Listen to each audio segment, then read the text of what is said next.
Bonjour, c'est Louis d'Énergie et bienvenue dans Brillant en Société, le podcast énergie qui vous dit tout sur absolument tout. Aujourd'hui, je vais vous parler de cet état mystérieux entre veille et sommeil qui fascine l'humanité depuis des siècles.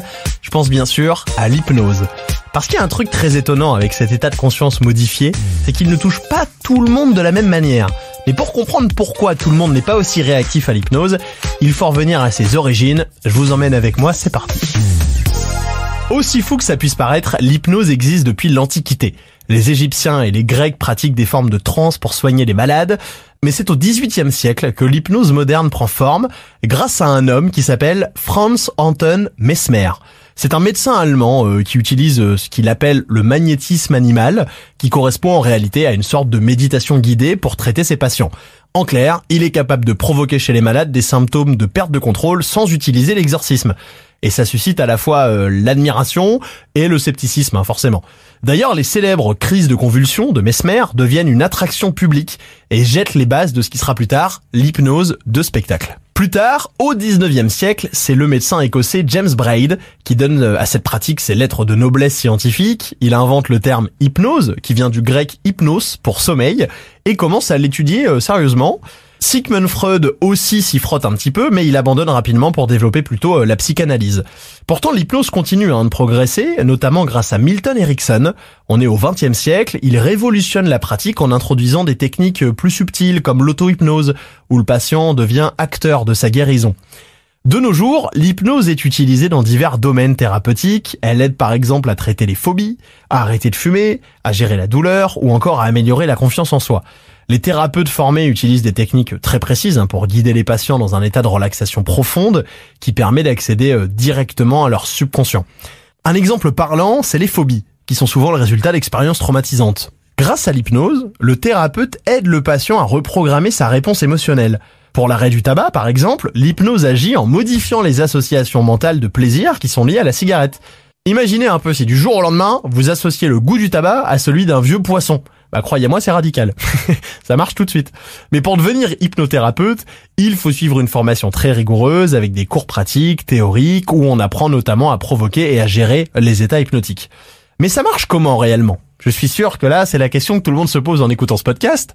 En fait, quand on est hypnotisé, le cerveau entre dans un état de conscience modifié. Les ondes cérébrales ralentissent, passant de l'état bêta, qui est une veille active, à l'état alpha, celui de la relaxation, voire même theta, celui de la méditation profonde. Ça permet un accès privilégié au subconscient où sont stockées nos croyances, nos habitudes ou encore nos souvenirs. L'hypnose fonctionne en réduisant l'activité du cortex préfrontal, la partie du cerveau responsable de la pensée critique et du contrôle conscient. Ça permet de contourner les mécanismes de défense du patient et de travailler directement sur les schémas mentaux profonds. Mais l'hypnose, ce n'est pas seulement une discipline médicale, il y a aussi l'hypnose de spectacle, et on retrouve notre fameux Franz Anton Mesmer, qui en est l'ancêtre, un petit peu contre son gré. À la fin du XVIIIe siècle, ces séances de magnétisme fascinent, on l'a dit tout à l'heure, mais il faut attendre le XXe siècle pour que vraiment ça devienne un véritable phénomène de divertissement qui attire les foules. Aujourd'hui, certains sont vraiment des stars dans ce domaine. Je pense notamment au Britannique Darren Brown, connu pour ses spectacles qui combinent psychologie, magie et hypnose pour créer des illusions complexes. Dans un de ses numéros les plus célèbres, il parvient à convaincre un groupe de personnes qu'ils sont dans un jeu télévisé en manipulant leur perception en temps réel. Ces spectacles télévisés comme Mind Control ou Trick of the Mind montrent à quel point il maîtrise l'art de l'hypnose. Il y a aussi, vous y pensez depuis le début de cet épisode, Mesmer, qu'on connaît en France mais qui est canadien à la base, surnommé le fascinateur. Il est célèbre pour ses spectacles de grande envergure durant lesquels il hypnotise des dizaines de personnes en même temps. On l'a déjà vu faire croire à une femme qu'elle était une superstar de la chanson en la poussant à interpréter une performance digne des plus grandes scènes sous les yeux ébahis du public. Autre exemple classique, quand l'hypnotiseur fait croire à quelqu'un qu'il est un poulet, ça marche très bien. Sous hypnose, le participant se met à genoux et commence à marcher comme un poulet, provoquant des rires et des applaudissements partout. Mais l'hypnose de scène ne se limite pas à des démonstrations légères. Les performances peuvent inclure des actes de mémoire prodigieuses pendant lesquels un sujet est capable de mémoriser et de se rappeler une quantité incroyable d'informations en quelques minutes. On peut aussi donner l'exemple des démonstrations de force et de résistance à la douleur qui défient les explications rationnelles. Mais pour que ça fonctionne, et c'est là que ça devient intéressant, il faut sélectionner soigneusement ceux et celles qui sont les plus susceptibles d'entrer en transe rapidement. Et pour ça, les spectacles débutent en général par une série de tests de suggestibilité pour identifier les participants réceptifs. Ce qui nous amène à notre fameuse question, pourquoi tout le monde ne peut pas être hypnotisé ? Comme je viens de vous le dire, la suggestibilité est la clé de l'hypnose. Certaines personnes sont naturellement plus réceptives que d'autres, cette capacité varie et peut être influencée par des facteurs génétiques et psychologiques. On dit environ que 10 à 15% de la population est très suggestible et que 60 à 70% a une suggestibilité moyenne et que 15 à 20% de la population n'est pas du tout suggestible. Mais du coup, ça laisse quand même 60 à 70% qui sont un peu dans l'entre-deux. Un autre aspect qui compte beaucoup, c'est la volonté de lâcher prise. L'hypnose nécessite un certain niveau de confiance. L'auto-sabotage joue aussi un rôle. Par exemple, si quelqu'un est convaincu que l'hypnose ne fonctionnera pas sur lui, il est probable qu'il ait raison, parce qu'il va s'auto-saboter. Le mental est un adversaire redoutable dans ces situations. Il y a aussi les différences individuelles, comme le niveau de stress, d'anxiété et même la chimie du cerveau, qui peuvent affecter la capacité d'une personne à être hypnotisée. Et puis pour certains, c'est même carrément dangereux.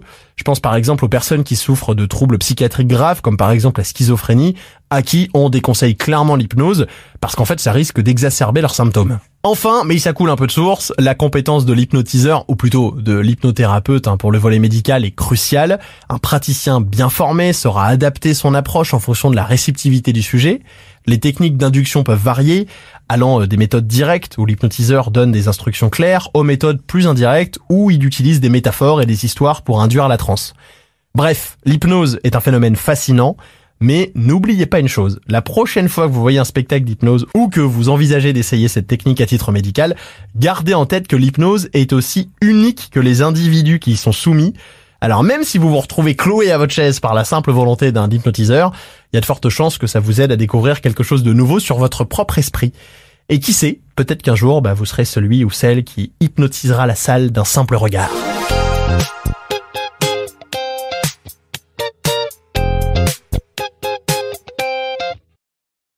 Merci d'avoir écouté cet épisode sur l'hypnose, il a été écrit par Daphné Breitenbach.